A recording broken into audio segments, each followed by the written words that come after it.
Something important just broke beneath the surface, and most people are completely missing it. This isn't a headline moment, and it's definitely not social media noise. In the last 24 hours, three separate pressure points shifted at the same time, and when that happens, it usually means a liquidity regime change is forming. Washington quietly signaled real movement on crypto market structure. The Supreme Court narrowed how emergency authority can be used for tariffs, and a revised GDP print exposed a slowdown that markets were not properly positioned for. If you hold XRP, or if you care about where crypto is heading next, you need to see how these threads connect, because this is exactly how big moves are born. Not from hype, but from plumbing. Markets don't move on narratives. Narratives are just the fog people see on the surface. Markets move on liquidity, incentives, and the legal rails that tell capital where it can and cannot go.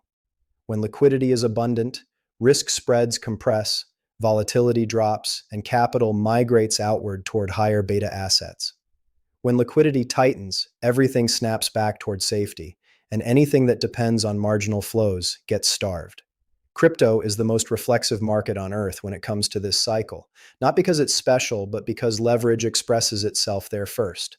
That's why the Supreme Court decision and the GDP revision matter more than people think. They aren't political theater, they're signals about policy volatility, funding conditions, and how constrained the Federal Reserve really is. Let's break this down clearly. The Supreme Court ruling effectively limited how a specific emergency powers framework can be used to justify broad tariff application. In plain English, one legal pathway just got blocked. But here's the key part markets care about. The response was not retreat, it was rerouting. The message was essentially that if one mechanism is constrained, alternative authorities will be used. Existing tariffs remain. New layers can still be pursued. Markets don't care about which statute gets cited. They care about uncertainty. If policy can be rerouted instead of removed, uncertainty stays alive, and uncertainty forces businesses to hedge, treasury desks to tighten exposure, and corporate risk managers to pull back. Tariffs behave like a tax on throughput. That tax flows through supply chains, pricing power, and ultimately into liquidity behavior.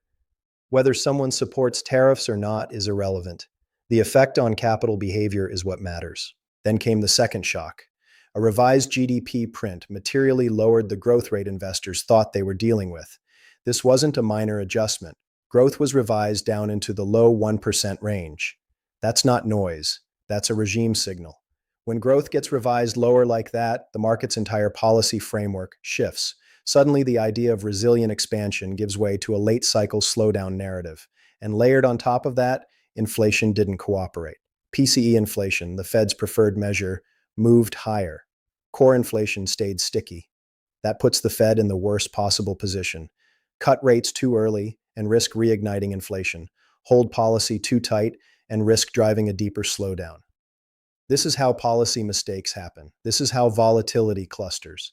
And crypto, sitting at the far edge of the risk curve, feels those shifts first. So when you see tariff authority becoming a legal tug of war and you see growth slowing while inflation refuses to cool, you're looking at a market that becomes more sensitive to liquidity pulses, not less. That's the macro frame. Now let's talk about the part most people overlooked because it looked boring, the movement around the crypto market structure bill. What changed in the last day wasn't just that discussions are happening, it's how they're happening. Instead of broad public positioning, the conversation has narrowed into controlled environments. Draft statutory language is being reviewed. Key industry players and policymakers are in the same room. Phones are being taken, and the White House is actively driving text instead of letting stakeholders endlessly posture. That tells you something important. The administration wants an outcome, not a debate.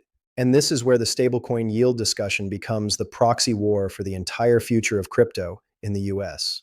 Stablecoin yield isn't just a consumer feature, it's a direct challenge to traditional banking incentives. Banks rely on deposit capture and cheap funding. Their model works because they pay depositors very little and lend at a spread. When consumers realize they can hold tokenized dollars and receive benefits, even if those benefits are activity-based, the traditional incentive stack starts to erode. That's why banks push for restrictions, not because of some overnight collapse scenario, but because competition compresses pricing power over time.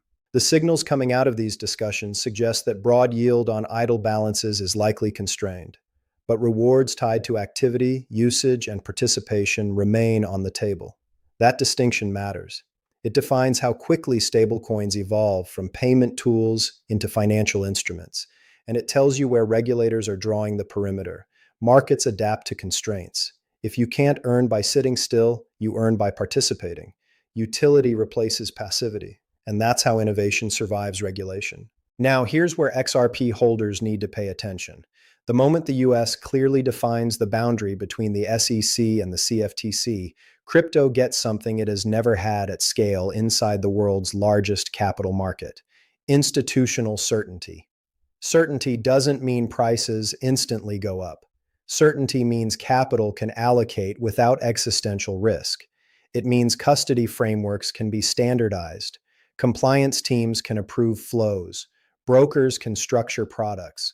Treasuries can deploy systems. It unlocks the boring machinery that moves trillions. And the tone coming out of these meetings matters. When people close to the process start talking in probabilities instead of hypotheticals, it usually means the path is clear enough to model. That's not optimism, that's logistics. Now let's connect this directly to XRP, Ripple, and RLUSD. Ripple has spent years positioning for a world where compliance isn't optional. Whatever your view of the history, the strategy has been consistent. Build for the regulated perimeter before the perimeter exists. RLUSD fits into this as a regulated stablecoin layer designed for predictable settlement. Institutions don't like volatility. They want stable units for settlement, but they also need bridges between networks, currencies, and fragmented liquidity pools. That's where a bridge asset matters. If market structure legislation becomes real, the opportunity isn't that XRP pumps on good news. The opportunity is that XRP gets treated differently inside the operational stack of on-chain finance. That changes which products can be built around it. It changes who can touch it. It changes whether institutions see it as purely speculative or as functional infrastructure. Institutions don't chase crypto emotionally. They allocate based on mandates, frameworks, and risk models. They need legal clarity, tax clarity, custody solutions, market structure. When regulators openly support these frameworks and discuss coordinated implementation, that signals something deeper than politics. It signals execution. Execution is where timelines become real. Now zoom out again. Macro still matters. If growth continues to slow while inflation stays sticky, financial conditions can remain tight longer than markets want. Tight conditions compress altcoin liquidity first. That means you can have two truths at the same time. Structural regulatory progress can be bullish over the medium term, while near-term liquidity conditions still create violent drawdowns. This is why thinking like a macro investor matters.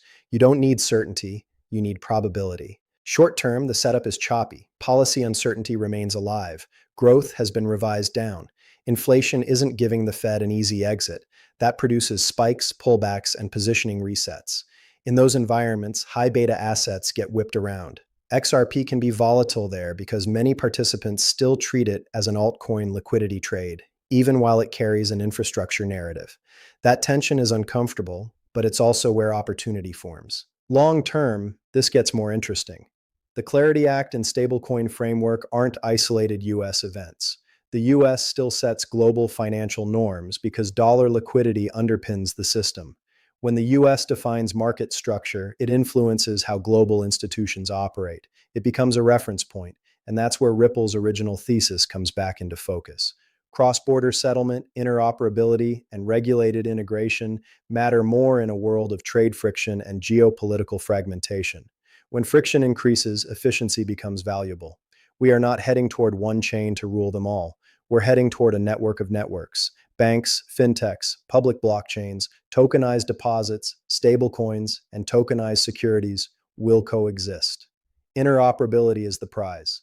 Interoperability creates routing. Routing creates liquidity demand. Liquidity demand creates usage. And usage supports long-term valuation. That's the chain. Even with perfect clarity, volatility won't disappear. Crypto is a 24/7 global market with leverage baked in. What clarity changes is who shows up. When the marginal buyer shifts from retail to institutions, market behavior changes. It becomes deeper, more macro-sensitive, and less narrative-driven. The winners in that environment are the ones who can hold two truths at once. Short-term volatility is unavoidable, but long-term infrastructure is forming. That's the regime shift XRP holders have been waiting for, whether they realized it or not.